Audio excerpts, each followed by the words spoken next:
Very good morning and a very good afternoon and a very good evening to our invited audience. This is Sedley Adams. I am an administrator at Systemic Diversity and Inclusion. Very warm welcome to our Martin Luther King celebration. President of the Systemic Diversity and Inclusion Group, Dr. Joseph Nwoye, will be joining us momentarily. So in just a couple of moments, I'll be handing over to Miss Page, who'll be welcoming you all to this event. As you can see from the screen sharing that we're offering you, with the order of events, Miss Page will be leading us in a prayer, and then she'll be offering you a welcome. And so at this point in time, I'd like to hand you over to Miss Patricia Page for a prayer and a welcome, and a very warm welcome to you all. Miss Page, when you are ready. Good morning, and good evening to some, afternoon as well. Can you please, when you're logging in, please type your name with the city you're from. Dr. Martin Luther King Jr., for his fight for freedom, equality, justice, nonviolence, and peace. Father God, he dreamed of a world where we could all have a seat at the table and we would all have our voices heard despite one's race, gender, or religion. More importantly, Father God, we repent of our sins by word, thought, or deed. We pray these things in the name of our blessed Redeemer, Jesus Christ. Amen. So I will continue with the welcome. You need to cut your machine off because I can hear that feedback. Welcome to our first annual Dr. Martin Luther King Jr. celebration. Today we're gathered to celebrate the life and accomplishments of Dr. King. As we celebrate this national holiday, we are called by Dr. King's legacy to continue working together to realize our nation's commitment of freedom and human rights in the 21st century. As Dr. King said, the time is always right to do what is right. And I personally believe the time is now, and we must always do what is right. Now, I will have our Director of Education, David Robel, to discuss the mission of SDIG. Thank you. Thank you very much. I mean, what an honor to kind of share this stage today with the incredible Dr. Martin Luther King. If you allow me a few liberties to make some analysis to introduce our work here at SDIG, let me start by introducing myself. I'm David Roll. I'm the Director of Education, as Mr. Adams noted. I've been with SDIG for about 2.5 years now, almost from its inception of this idea, and it really has been a journey. And that's one of the things the good doctor, Dr. Martin Luther King, talks about, is how things are a journey. This will go on, we're on this journey, and this journey will go on long past us in the interest of our mission, which is the same as Dr. Martin Luther King's mission, which is equity and social justice. So we here at SDIG have that mission, and we fulfill that mission primarily through understanding that it's dialogue that causes action and change to take place. Again, something Dr. Martin Luther King adhered to very strongly. It's about bringing light to those injustices in the world, giving them voice so that people take notice and cause change. And that's what we here at SDIG are all about also. We host panel discussions, we host interviews, videos, etc., to bring to light those social injustices so that action can be taken to alleviate those injustices. And we do that primarily through dialogue, but a number of other activities as well. And finally, the other analogy I'll make is Dr. Martin Luther King had a great interest in youth ministries. While we're not in ministries, we do also have a great interest in youth, understanding that it's youth that are best positioned to make a change over that long journey I just talked about. Certainly, adults may be in the positions of power right now, but it's youth that are going to be handed that mantle and be handed that power over time. And as we progress, it'll be youth carrying that torch. And so it's a big initiative of SDIG, trying to find ways to bring youth into the public position, to give them voice and to help them fulfill the changes that not only we call for, but great heroes like Dr. Martin Luther King has called for, and many others along the same line. So with that, having introduced myself and SDIG, I just want to welcome you myself to this program, and it sure is an honor and a treat for everyone here today. And with that, I will turn it over to our founder and leader, Dr. Joseph Nwoye. Thank you so much, David. A special thank you to all of you for showing, in spite of this difficult time we're in. Martin Luther King Jr. Is a man whose life and accomplishments we're celebrating today. You remember his dream. He says, I have a dream. One day, this nation will rise up and live out the true meaning of its creed. A statement that aligns with what the founding fathers stated. We hold this truth to be self-evident that all men are created equal. I must have to add something here. I will change the all men to all human beings, or all people are created equal, and they are endowed by the same things that they had been articulated there. Today, we're not going to be walking into history, but I just want to say that it's nice to point out that in recent time, Senator from New York, Patrick Monahan, wrote his report, which says that America was heading to two societies. Two societies that one is black and the other is white, unequal in almost every aspect of life. Today, we can't say with straight face that it isn't still the case. The incident on January 6th is evidence. I've read many reports indicating that if you were black people that did what those people did at the Capitol Hill, that there will be a lot of killings, perhaps a lot of bags, dead bodies. And if we really think through it, it's not inconsistent with reality. A time where we hear of people being killed for things that shouldn't be killed for that. They shouldn't be killed for that. We hear kids as early as in first grade being considered as people to be punished or disciplined more, suspended more than others. All these things reflect that we are not that what President Reagan would say, the hill, that the house in the hill that is full of beauties is not for everyone yet. So today is a day of service, a day of remembrance.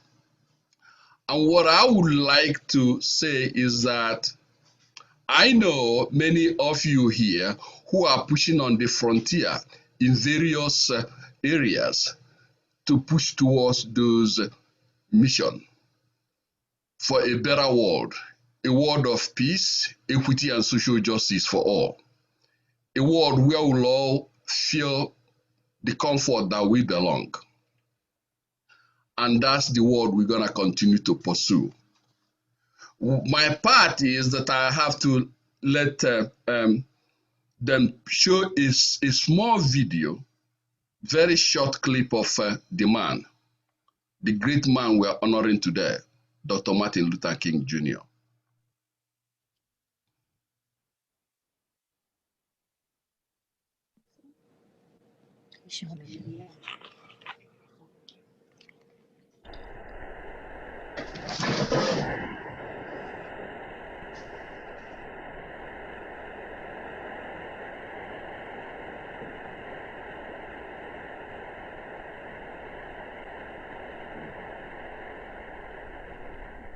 Dean Napier, Mr. Bell, members of the faculty and members of the student body of this great institution of learning, ladies and gentlemen. Now, there are several things that one could talk about before such a large, concerned, and enlightened audience. There are so many problems facing our nation and our world that one could just take off anywhere. But today I would like to talk mainly about the race problem, since I'll have to rush right out and go to New York to talk about Vietnam tomorrow, and I've been talking about it a great deal this week and weeks before that. But I'd like to use as a subject from which to speak this afternoon the other America. And I use this subject because there are literally two Americas. One America is beautiful for situation. And in a sense, this America is overflowing with the milk of prosperity and the honey of opportunity. This America is the habitat of millions of people who have food and material necessities for their bodies, and culture and education for their minds, and freedom and human dignity for their spirits. In this America, millions of people experience every day the opportunity of having life, liberty, and the pursuit of happiness in all of their dimensions. And in this America, millions of young people grow up in the sunlight of opportunity. But tragically and unfortunately, there is another America. This other America has a daily ugliness about it that constantly transforms the buoyancy of hope into the fatigue of despair. In this America, millions of work-starved men walk the streets daily in search for jobs that do not exist. In this America, millions of people find themselves living in rat-infested, vermin-filled slums. In this America, people are poor by the millions, and they find themselves perishing on a lonely island of poverty in the midst of a vast ocean of material prosperity. In a sense, the greatest tragedy of this other America is what it does to little children. Little children in this other America are forced to grow up with clouds of inferiority forming every day in their little mental skies. And as we look at this other America, we see it as an arena of blasted hopes and shattered dreams. Many people of various backgrounds live in this other America. Some are Mexican Americans, some are Puerto Ricans, some are Indians, some happen to be from other groups. Millions of them are Appalachian whites.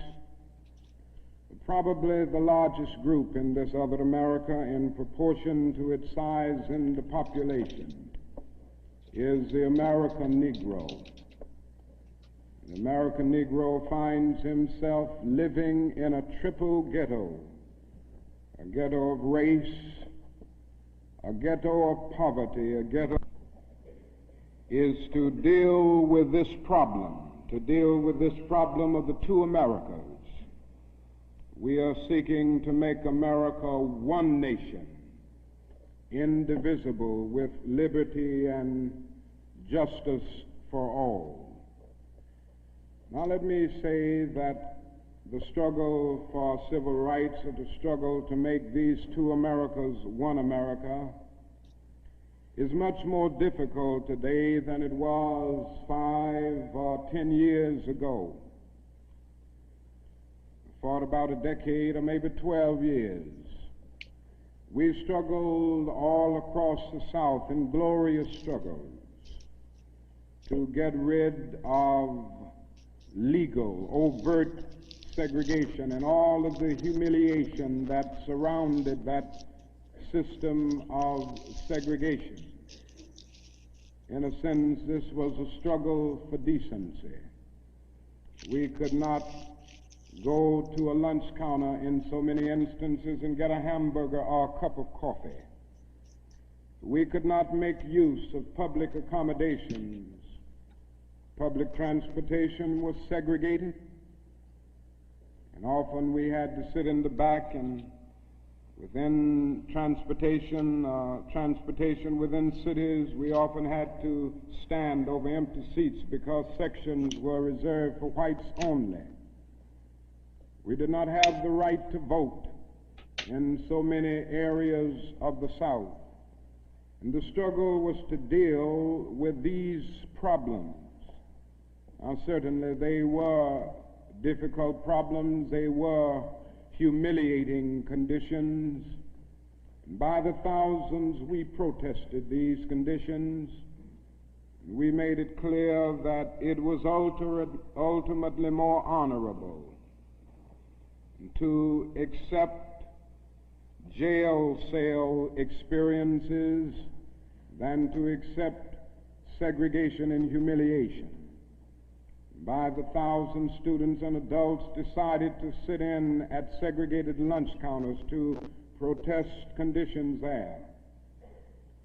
And when they were sitting at those lunch counters, they were in reality standing up for the best in the American dream, and seeking to take the whole nation back to those great wells of democracy, which were dug deep by the founding fathers in the formulation of the Constitution and the Declaration of Independence.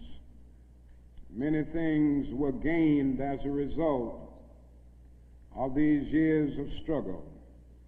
In 1964, the Civil Rights Bill came into being after the Birmingham movement, which did a great deal to subpoena the conscience of a large segment of the nation to appear before the judgment seat of morality on the whole question of civil rights.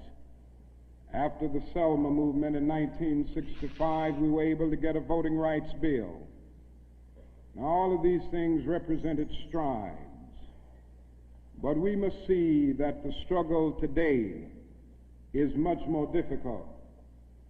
It's more difficult today because we are struggling now for genuine equality. And it's much easier to integrate a lunch counter than it is to guarantee a livable income and a good, solid job.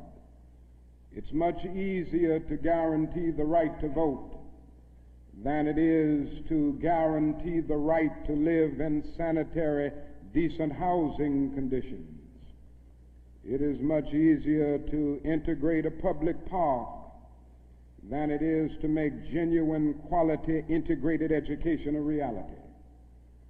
And so today we are struggling for something which says we demand genuine equality.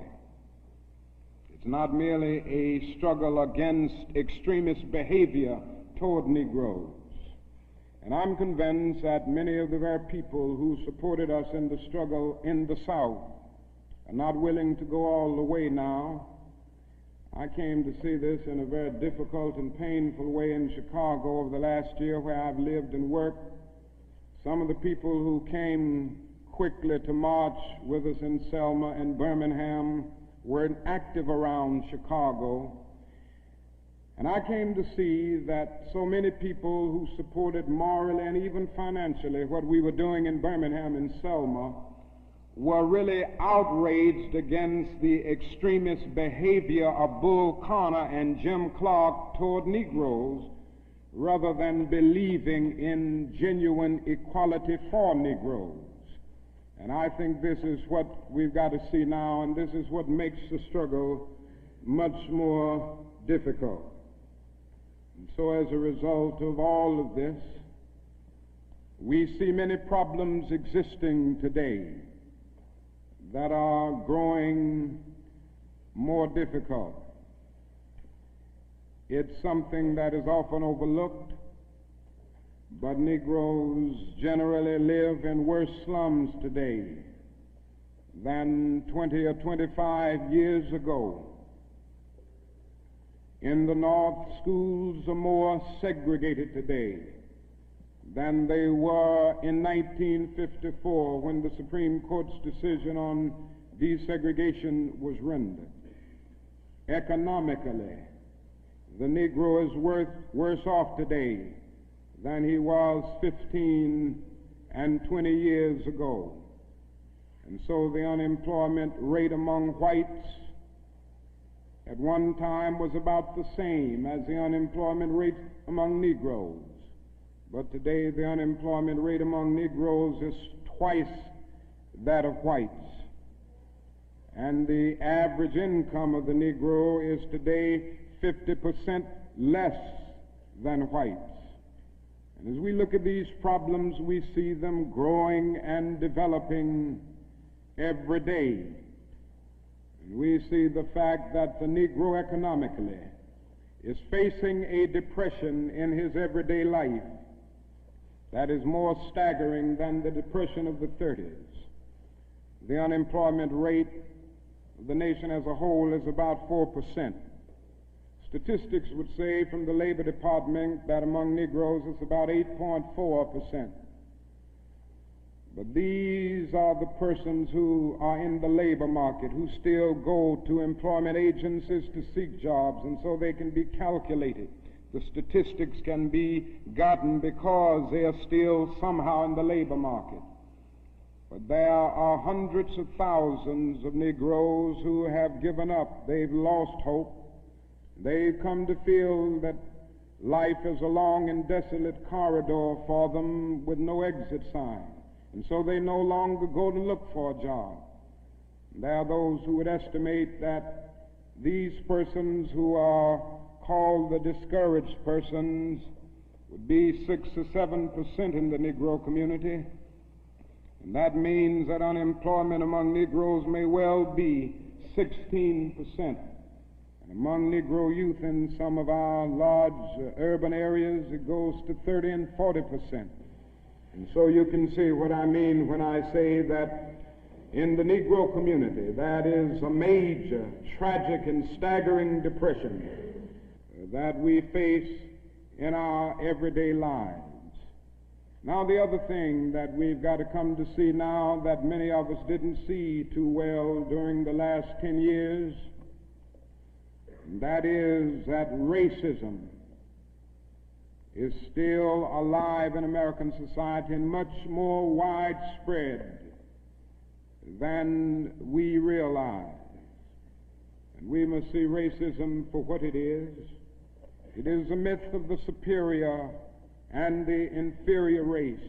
It is a false and tragic notion that one particular group, one particular race is responsible for all of the progress, all of the insight, the total flow of history.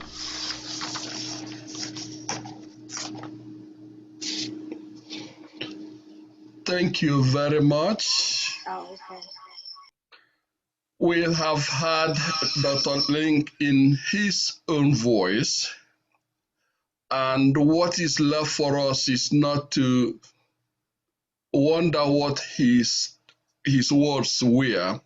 Some of those words echo so much today.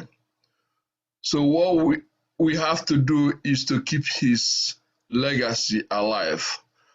In order to do that, which is grounded on service, I would have to ask a couple of questions and to particular people, and then I will shift to the audience to ask questions they may have.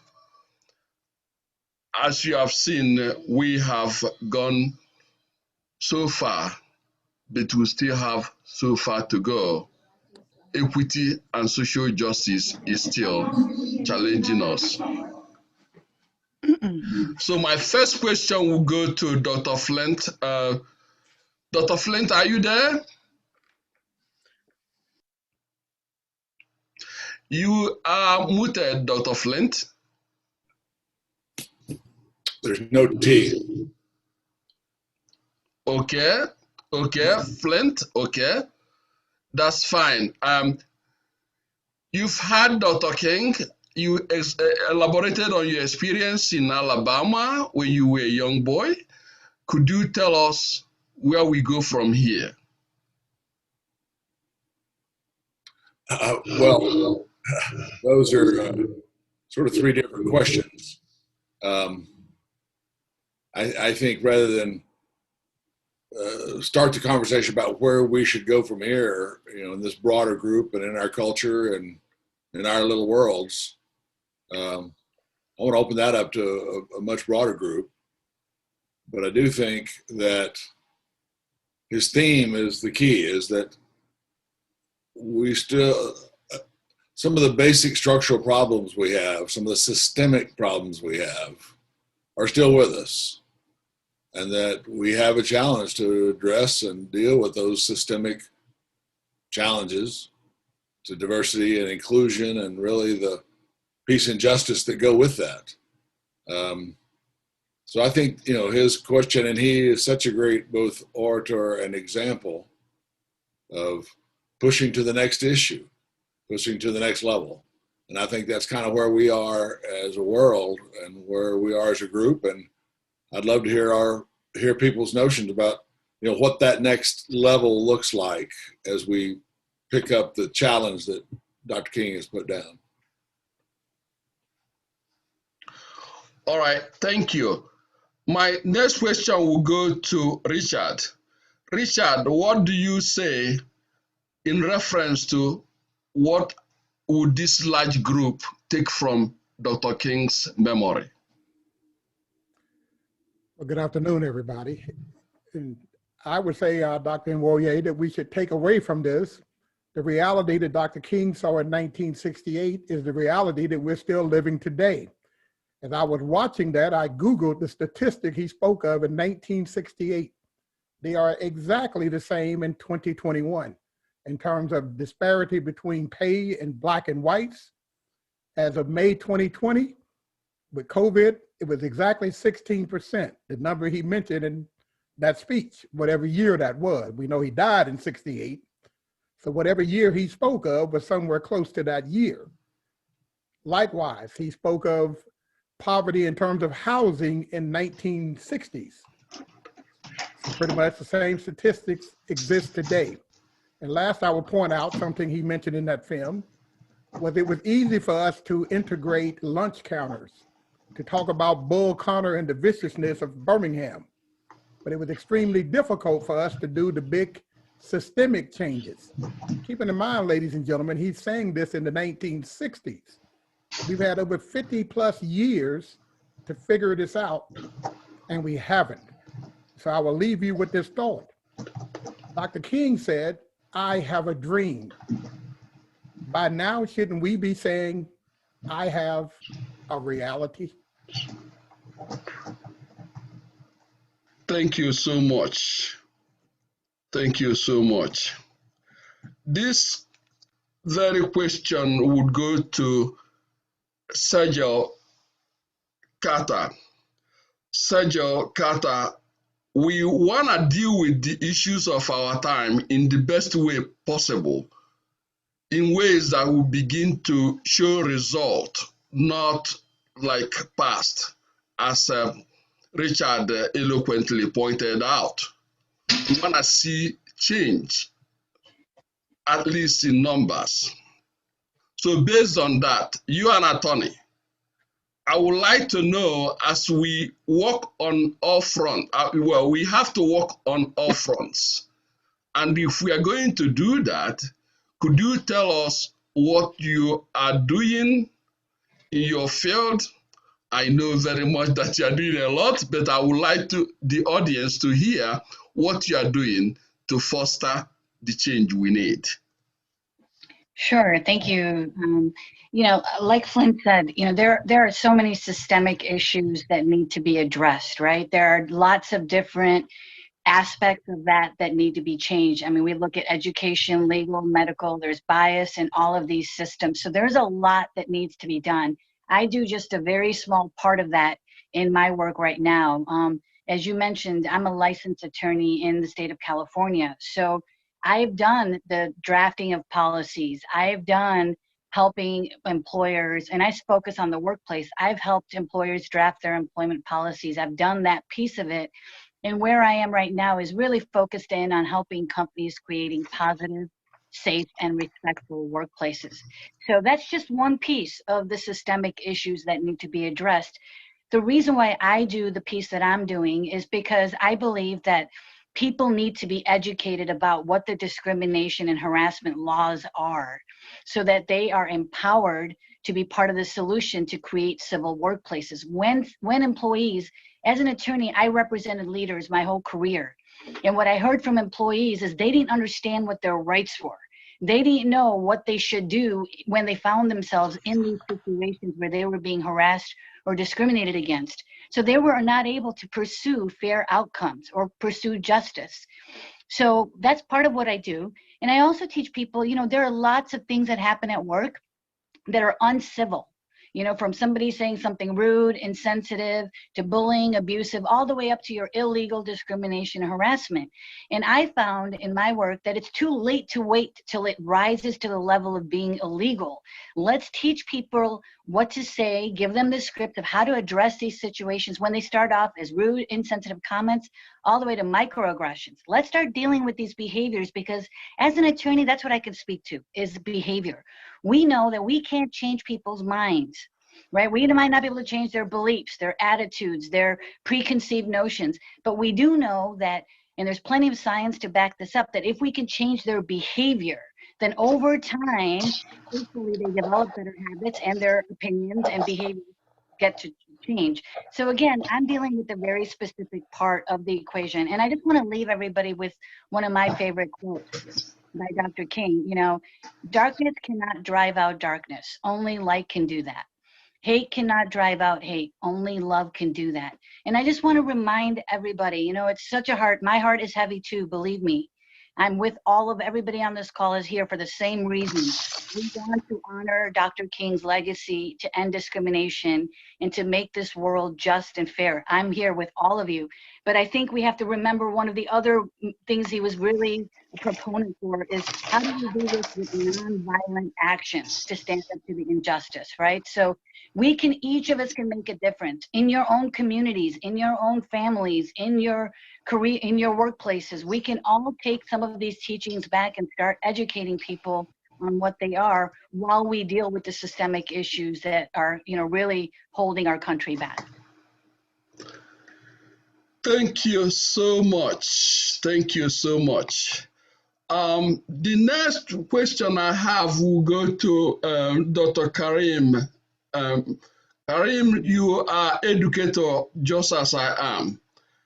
As an educator, it perplexes me to hear the marginalization, the disciplining of certain students just for the pigmentation of their skin, or expelling them for the same reason. And at the same time, they are really ill-equipped to be in school. So when you sort of discipline and suspend them, they are losing doubly. So I know you've been doing so much work in all the areas, whether it's at the college level, elementary school, or just helping people who are disabled. Could you tell us on that front, what are you doing to foster and ensure that we go towards achieving what Martin Luther King had envisioned?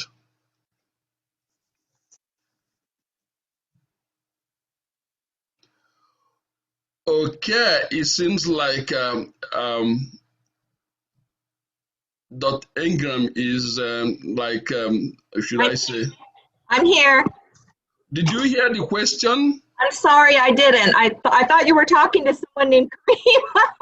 Okay, that's all right. The question was addressed to you as an educator. Yes. I made a comment about how perplexed I tend to be when I look at the inequity that we see in schools, from elementary to PhD to all kinds of educational system, because we still have people who are programmed with misconceptions that they believe is true. Absolutely. We all know that is not true. So my question is, what are you doing in your profession as an individual? And I underscore the fact that I know you are doing a lot. But I wanted you to tell the audience what you are doing on that front and how you expect to move it forward. Got it. Thank you so much for the question. I think that's a really important point. In American schools, we don't have civics anymore, and our history lessons are very, I would personally say, whitewashed, if you will. After living in Germany and teaching there, I see a completely different perspective in that they are very open about the Holocaust and what happened in their own country with, the terrible horrors of their history, and they teach it very openly in schools in order to make sure that that never happens again moving forward. Mr. Flynn posed the question that what are we going to do moving forward? Well, I think an important thing that we need to do moving forward is exactly what we're doing right now, and that is discussing these issues and creating an awareness of these issues. Mrs. Takar made a really great point about knowing your rights, being aware of the laws when it comes to discrimination, harassment, being aware of microaggressions, controlling behavior. These are all excellent things that moving forward can change perspectives. We can't just snap our fingers and change everyone's biographies and experience, but we can, regulate behaviors in a way moving forward so that it, our young kids growing up, they have a little bit more of a chance. I hear a lot nowadays of, well, this doesn't affect me. In school, I hear it every day. I do lessons on Black American soldiers in every war and try to incorporate that into my lessons. Even as an English teacher, crossing the standards within lessons, and my students say, nobody ever told me that. And I say, yeah, it's not taught in school. So, educators that are willing to push the envelope and step outside the box and teach things from a different perspective, not in a controversial way, but in a very educative way on this is America, and this is what we're doing moving forward. And yes, these horrors happened in our country, and we need to be aware of that, but we also need to be aware of how hard our Black citizens have worked ever since the inception of our country, how they've built this country, with the hard work, blood, sweat, and tears through every single war, and really helping young students to have the self-confidence behind that. I think that it can damage human dignity in knowing, oh, my ancestors were slaves. Yes, we have to talk about this. We also need to build their self-confidence in knowing that, you know, there's so many positive effects of history within every single war that Black soldiers have contributed to, and also in so many other ways with inventions. So teaching all aspects of our history, I think, is very important in changing perspectives. And, you know, the opposite of ignorance and stereotypes and discrimination is education and understanding, and these are the conversations that we need to be having. Also, I hear a lot in schools, K-12,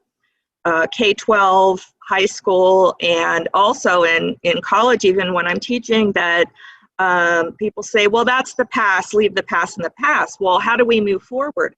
How do we make sure that the past doesn't happen again? How do we change the future towards this equity and fairness? And that is by talking about it, forming an understanding about what happened, and realize affect us. The civil rights movement wasn't that long ago.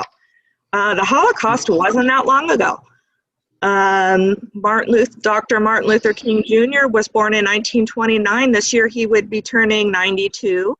Anne Frank would also be turning 92. They both should be turning 92, you know, if they hadn't been killed. So I think that focusing on these issues, this is generationally within our lifetimes, within either our lifetimes or our grandparents' lifetimes, that these major issues have been happening, especially Ruby Bridges. She's only 66.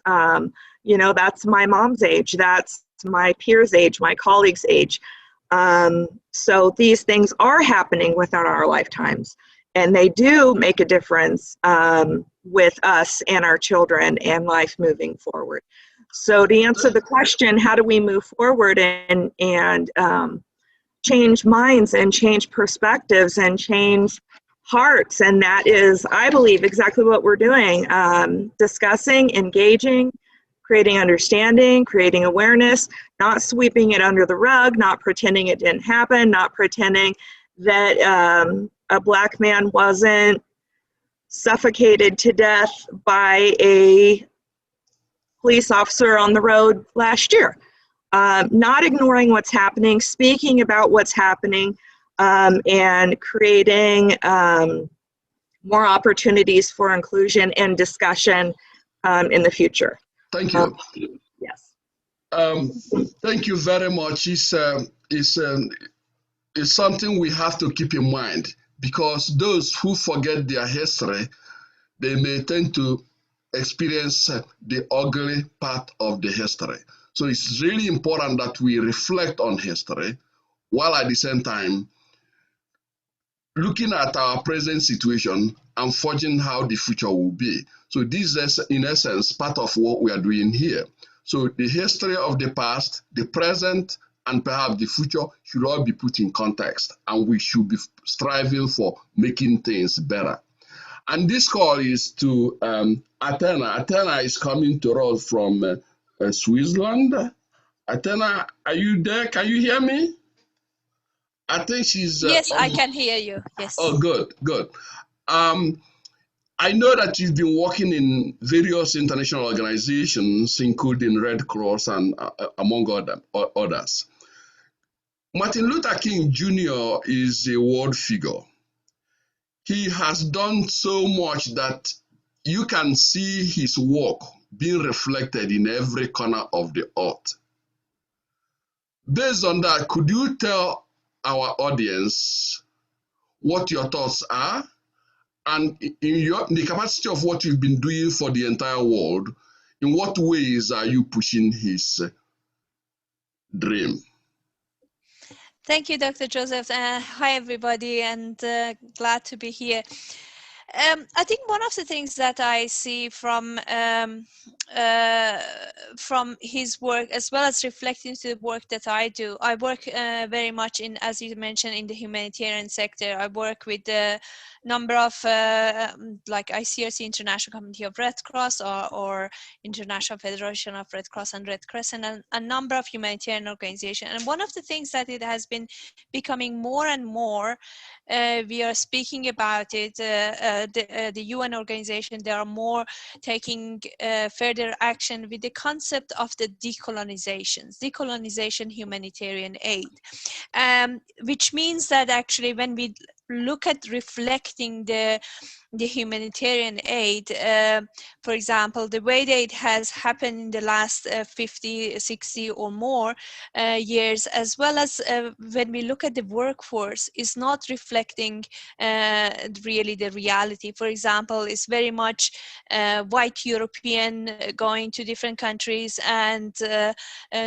trying to help, and what we need to reflect, and that's really is making sure that everyone has equal access to the workforce, as well as everyone is being heard. The concept that is missing and as needs to be more reflected, as Dr. King has indicated, in terms of the engagement, in terms of the dialogue. And that's the dialogue and the engagement needs to be really nurtured in the humanitarian sector, as well as many other sectors. But I'm just taking this as an example that in terms of having that dialogue and engagement from the global south to the global north, there needs to be really collaboration with both states, and in order to go forward, in order to really practicing inclusion at every level of the organizations, within the organization, or also reflecting on the work that they do in the humanitarian sector with outside, with the affected population, with the beneficiary. So when we talk about inclusion and diversity, we really need to take both into the consideration that, as Dr. King says, it's about engagement, it's about the dialogue, it's about making sure that no matter if it is affected population or within the organization, they all have level of engagements, and we have equal opportunity and equity at all levels. Thank you. This next question is going to Dr. Adekunle. Dr. Adekunle is part of SDIG. In fact, she is the director of international affairs on SID side, and she's coming to us from Gambia. Dr. Adekunle, could you tell us the type of work you are doing, the awesome work I know you are doing? I think I see one of your students here. If you could, tell us a little bit of what you do and what you intend to do more in furthering that internationally.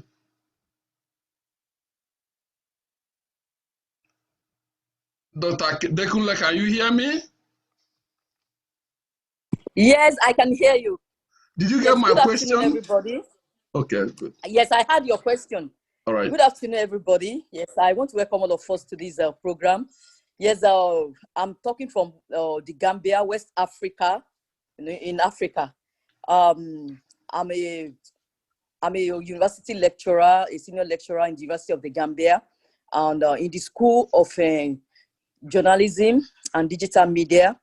So starting from what I do as a university professor, I try to synthesize, we are into development communication, we synthesize young people in order to kind of have a kind of a ripple effect. We open their eyes to development issues, so that as journalists, we want them to put on their development lenses, and so that when they report issues, as we have been discussing all along, they should be sensitive to the plight of every segment of the society. They should be pro-poor and pro the disadvantage in the society. So from that level, I start my development communication with my students, so that I try to make all of them to also become communicators, in the area of development, to open the eyes of people around them. For a long time, I've been working with rural communities, with grassroots women, with young people to address development problem that these people are facing. I've done that in my country, Nigeria, in Ghana, and in the Gambia. Okay, when you go to these the grassroots population, you see there are a lot of development problems that they are facing, even starting from the issues of health. With young people, we address the issue of their reproductive health, because you see a lot of them, they drop out of school due to problems of reproduction. Some lose their lives when you talk of teenage pregnancy, talk of abortion. And you know, usually part of the inequality that we have in our schools is that when there is a case of a teenage pregnancy, you see a lot of African nations will not allow that young girl to ever go back to school. The girl is expelled, even though the male partner goes ahead with the education, but you see the young girl is expelled from school, and that may spell poverty, you know, for a whole lifetime, because education is what gets people out of poverty here. And once you are not educated, a lot of people that are in the formal sector are actually poor economically, because maybe they are not active players in the economy of their nations. So we address all these issues with young people, issues of reproductive health, issues of equipping them with life skills. Then with the women, you know, at times we empower them. We empower them financially.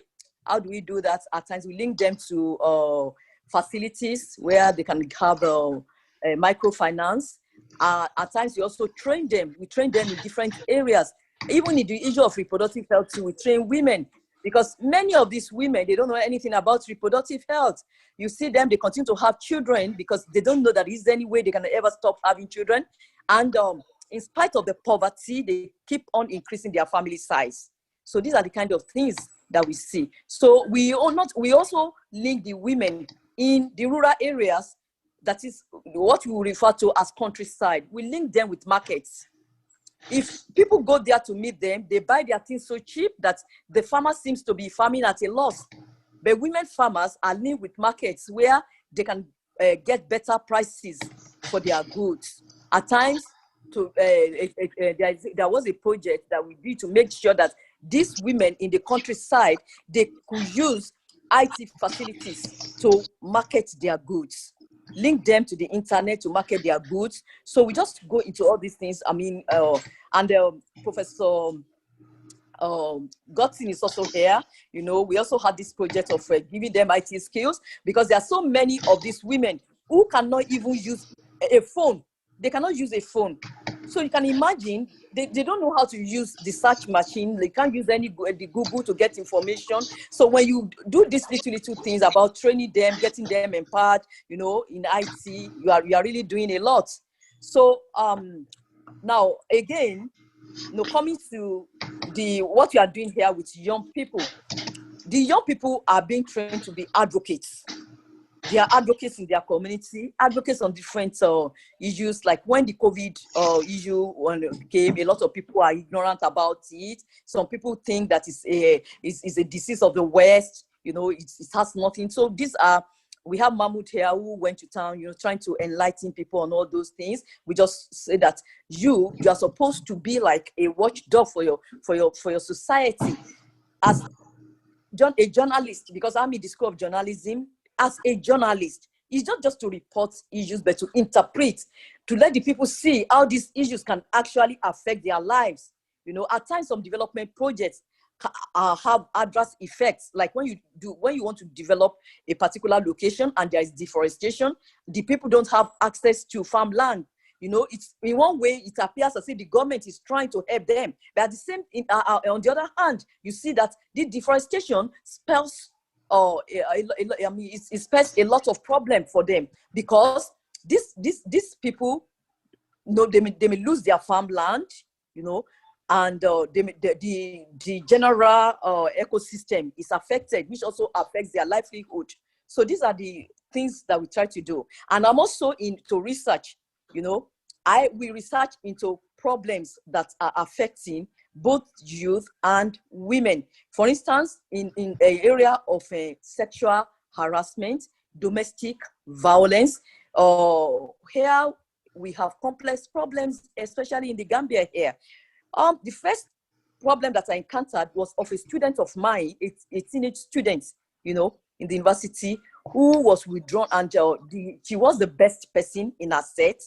I was teaching her, and I just saw her for a whole week sobbing in class, trying to ask what is the problem. She would tell me there was no problem. I told her classmate, can you please help me talk to her to find out what is wrong with her? She did not tell anybody what was wrong with her. Then she disappeared. She wasn't coming to school. Then we had to send a delegation to go to our family. What is happening? She was forced into marriage. That's forcing girls into marriage is something that happens here a lot. So they said that they permitted her to finish in high school. I mean, the first part of her, the high school, we have junior school here, that they allowed her to finish. At that time, they went to ask her hand in marriage. She said she still wanted to continue. Then she continued up to grade 12, which is the final year of high school. And they said they asked her hand in marriage. She was still saying she was not ready. Then she went on to the university, so they could not tolerate that any longer. And this girl was married off to somebody who could not spell his name. You know, so you can see, I mean, it's not that there is anything about somebody not being able to spell one's name, but there's something about you not be able to communicate with your partner. I mean, you should be able to operate at the same level. And this is a person who did not even share the same, you know, worldview with this person. So we have a lot of that happening. We have girls who are maybe about 20 years or so, this forced into female genital cutting before they get married. Usually this happens maybe a week before they get married. I mean, you can see a week before a girl is going to consummate, marriage to be consummated, she's circumcised. And you can see that it's really very inhuman. These are all the issues that we are facing here, because this society is a society that, you know, is a patriarchal society. And I mean, very, very patriarchal. And women are facing a lot of issues here. And we do research into all this area, all these things. What we do with the research, we try to disseminate our results, you know, to see whether these things can come into the notice of policymakers, and they can help to make changes. At times, legislation doesn't help. We already have legislation here against FGC, female genital cutting or mutilation, whichever one you choose, but people still go on practicing these things. And here in the Gambia, we have youth parliaments. Young people, they come together, you know, to discuss national issues, and they make representation in parliaments. The larger, I mean, to the government. So they discuss any issue that is going on, you know, as if they are actually in a real parliament. And at the end of the day, they make representations. So there's a lot of work here, really. You know, there's a lot of work, because the people who are knowledgeable, they are being sensitized also to try as much as possible to mobilize others, so that we can get this society moving. Thank you. Thank you. Thank you very much. We can all see that this is global. Martin Luther King Jr.'s dream is something we will all have to push globally. It's not just here. And we have to learn things from one another. If you listen to Dr. Adekunle, you hear what they're doing from kids' perspective. They're using all kinds of means to move the needle forward. And that brings me to the next person whom I would like to, David Hoffman. Could you please be very briefly tell us what you are doing? Because all these are things I intend for us to infuse and use it to reach the global community, regardless of where the place may be. And for Dr. Adekunle, there's a program, rather there's a publication I'm going to be sending you information on. You can send all those things or what you guys are writing about, so that you can be disseminated to much larger community. So David, picking up on what Dr. Adekunle said, could you give us very briefly the idea as to what you are doing to bring the voices of youngsters to the fore? Yeah, there's two projects we're currently working on. One is forming global learning communities, where we're establishing relationships between classrooms obviously on a global scale. And the point is to give students more voice and more advocacy over their learning, as was mentioned with that idea of a whitewashed curriculum, especially here in the US. Addressing that, one of the quotations I find myself sharing as an educator in the classroom as well is that concept that the greatest trick the devil ever pulled was convincing the world he didn't exist. And I was shocked when the one year I asked my question, it was about to a class, it was made up of about 85% of the students were Black. And when I asked the question of whether or not racism and discrimination was still an issue in today's world, good 85% of those students actually stated that it wasn't, that they didn't see it as relevant. And that's part of that whitewashed curriculum. That's part of not having really a pulse on what's going on around them. And they just see their world. And if they're not directly seeing it or directly seeing the impact of it, they have no idea it's even there. It's been erased. So bringing that attention to it, and then with the global learning communities, we hope to do that with a lot of what's been mentioned, addressing the accessibility of the media literacy, having students be able to find voice and share the challenges that they see as important, find their own resources, create mentorships, and be able to give students a platform in which to share these solutions. Part of that is actually going out into the community, forming relationships with whether it's local businesses, organizations, leaders, regional, national, global, and they have to create these allies in their solutions. They go through an elevator pitch, build it, they create a sustainable action plan and actually start implementing that. So it is one of those projects that is taken into action, not just done as a student project and left on the table. It has something as growth and continues. So. Thank you so much. Talk about children, students' involvement in all these activities. This next question goes to Mahmoud. Mahmoud is also coming from University of Gambia, where he has worked with many people, including universities in Canada and in some parts of the United States. Mahmoud, can you hear me? I can hear you loud and clear.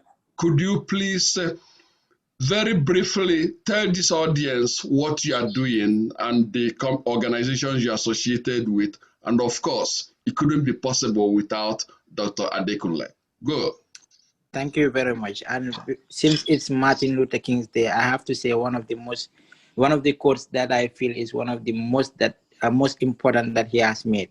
He said, "Life's most persistent and urgent question is, what are you doing for others?"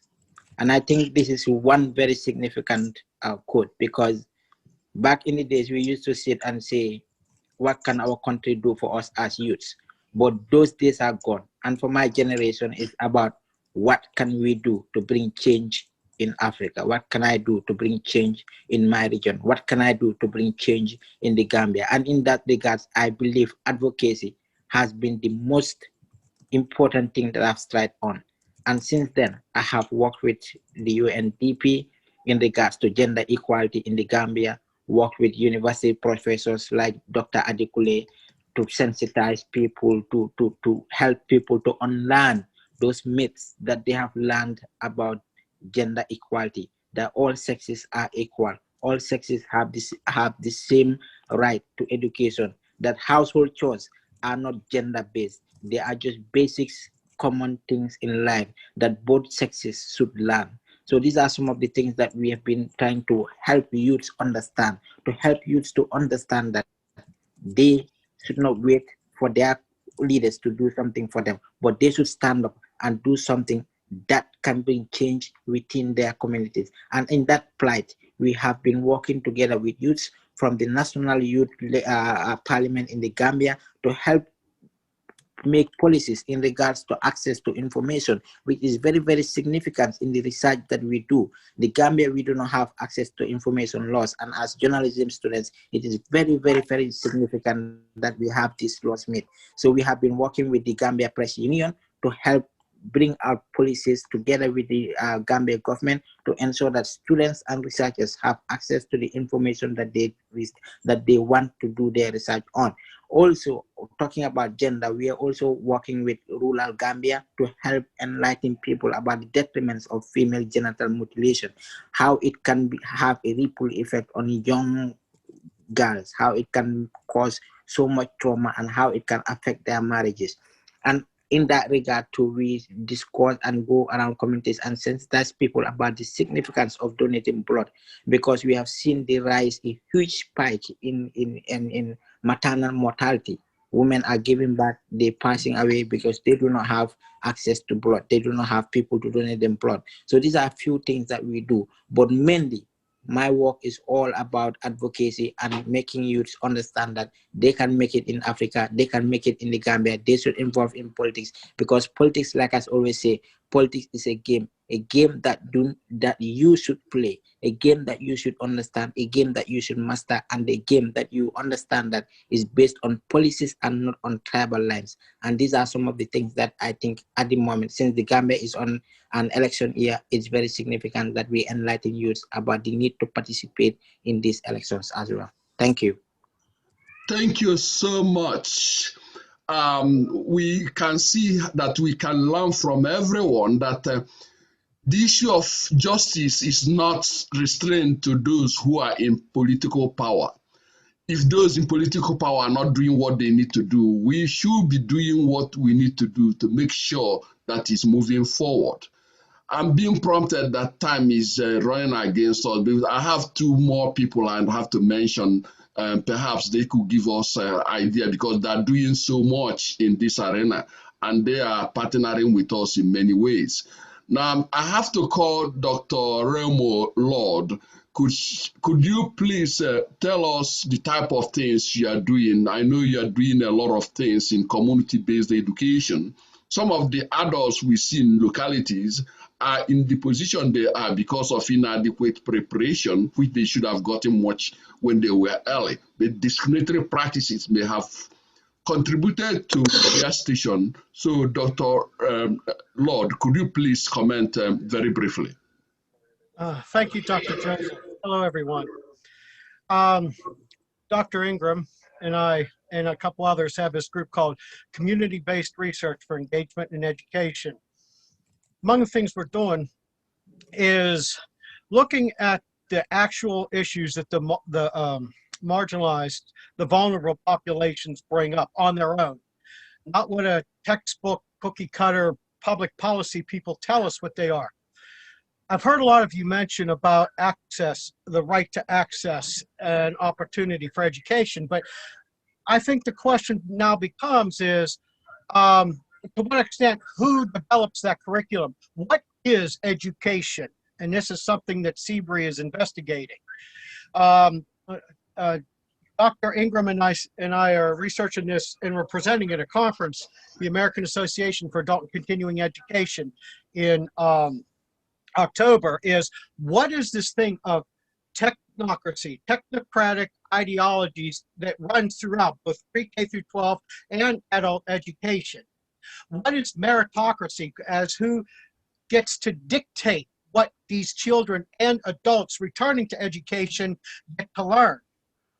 I've been a part of a lot of what they call, it's now called Workforce Innovation and Opportunities Act, which used to be called Workforce Investment Act. And what they do is they pump millions, and I've been studying Pennsylvania as a case example, but they pump millions into adult education for training. But for what?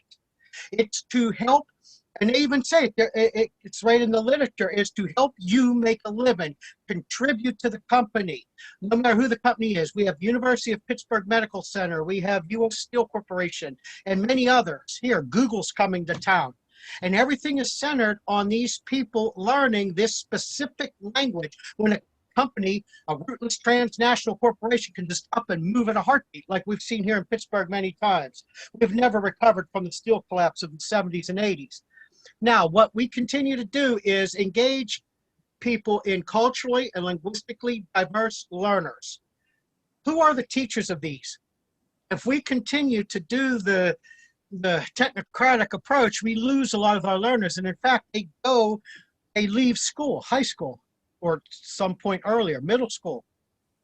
what we want to do is, they say increase population, retention, this and that, but who is actually lifting a finger as far as officials go to address that?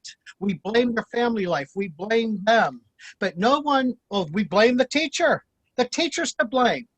They're horrible. No, they're not. They are deeply immersed in this reality that society has dictated unto the teacher. So Seabury is saying, okay, wait a minute, there has to be another way to look at this.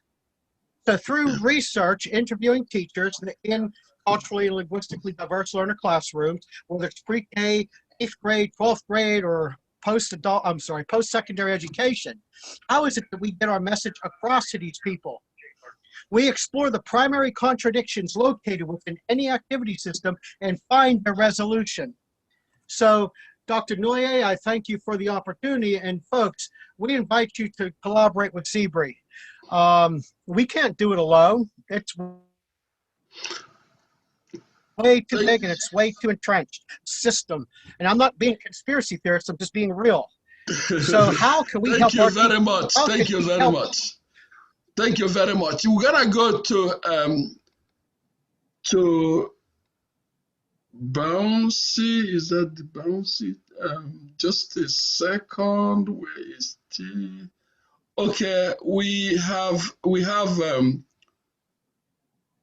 Miss Bunton. Could you please comment on what you are doing that reflects the service Dr. Martin Luther King Jr. preached? Can you hear me? Can you hear me? Hello. Yeah. Could you comment on what you are doing, Beth? Sorry, can you repeat your question? Oh, the question is, we are celebrating this great man who pushed us to do service work to others, who talked about equality and social justice for all. My question is, in what ways are you moving that needle forward? In other words, in what ways are you contributing to meet Dr. Martin Luther King's vision? Right. So I feel like Dr. Martin Luther King focused significantly on social justice, even though it was more racial equity. But I do believe that justice anywhere is injustice injustice anywhere is injustice everywhere. And so in my work, I do a lot of health equity and health access work, especially for refugee populations, immigrant populations in the United States, forced immigrants, and volunteers. I feel like they health access for these populations are not necessarily, there's limited access to healthcare, regardless of what kind of healthcare. Healthcare in the US is already quite hard to, attain. So coming from a country where, you probably didn't have access to these services, and coming to a country where you have some barriers like insurance barriers, language barriers, limited awareness and education, it's important to increase access for this population. So a lot of my work is with marginalized populations and helping them to attain access to healthcare. But thanks for giving me this opportunity to talk about my work. Thank you so much. This question is going to be going to Lydia Prado. Lydia, can you hear me? Lydia Prado, can you hear me? Okay. If we can't hear from Lydia, then let's shift to Lois. Lydia, by the way, is, should I say, she speaks up to 6 languages. She's doing immense work in South America, in Africa, in Asia. She's like... I don't speak 6 languages. I don't speak Madinka fully. Yeah, she's like, this is like one of those that are really work. Now, we're gonna go to Lois. Lois, can you hear me? Okay, she's on mute. Oh, Well, I can hear you. I'm here.